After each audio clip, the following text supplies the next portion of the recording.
যখন নির্দিষ্ট সময় খাবার না দিয়ে মাছকে অন্য সময় খাবার দেওয়া হয়, তখন তারা দেখেন কত আস্তেভাবে খাবার খেতে থাকে।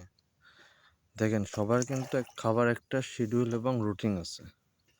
যখন আমরা খেয়ে থাকি সকালবেলা 9টা, 10টা কিংবা 8টা এরকম।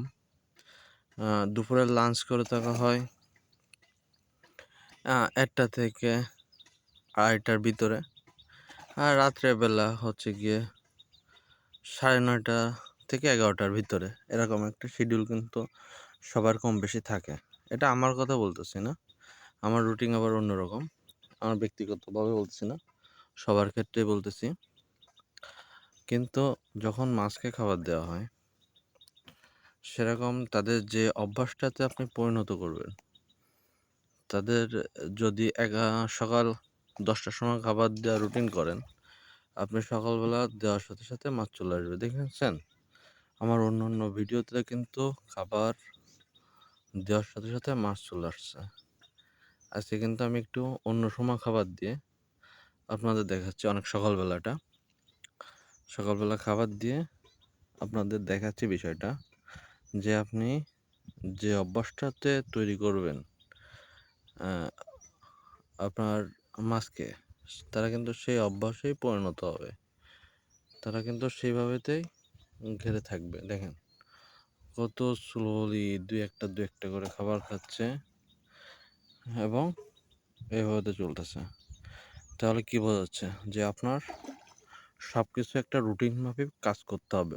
যেমন নির্দিষ্ট টাইমে মেডিসিন দিতে হবে, তাদের যেগুলো প্রয়োজন যাতে কোনো জীবাণুতে আক্রমণ করতে না পারে।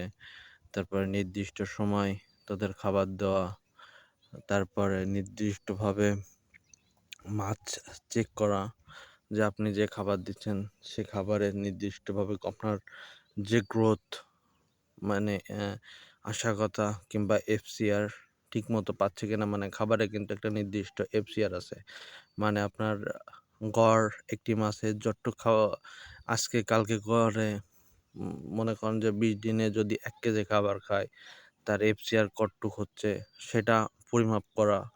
এগুলো যদি আপনি নিয়মিতভাবে পরীক্ষা না করতে পারেন, তাহলে কিন্তু আপনি প্রজেক্টে লাভবান হবেন না।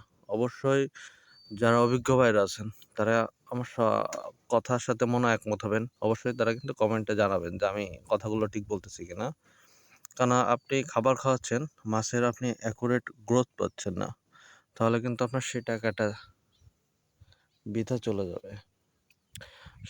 এগুলো যদি আপনি পরীক্ষা করে মাছ চাষ করতে পারেন, তাহলে আশা করা যায় আল্লাহ পাক যদি কোনো বিপদ আপদ না দিয়ে থাকে, তাহলে কিন্তু আপনি সফলভাবে মাছ চাষে লাভবান হতে পারবেন। এগুলো কিন্তু অবশ্যই পর্যবেক্ষণ করতে হবে, যে আপনার এগুলো কিন্তু জেনে নিতে হবে। আর যারা নতুন আছেন, তারা এরকম নতুন আপডেট ভিডিও পেতে আমার সাথেই থাকুন। ধন্যবাদ সবাইকে।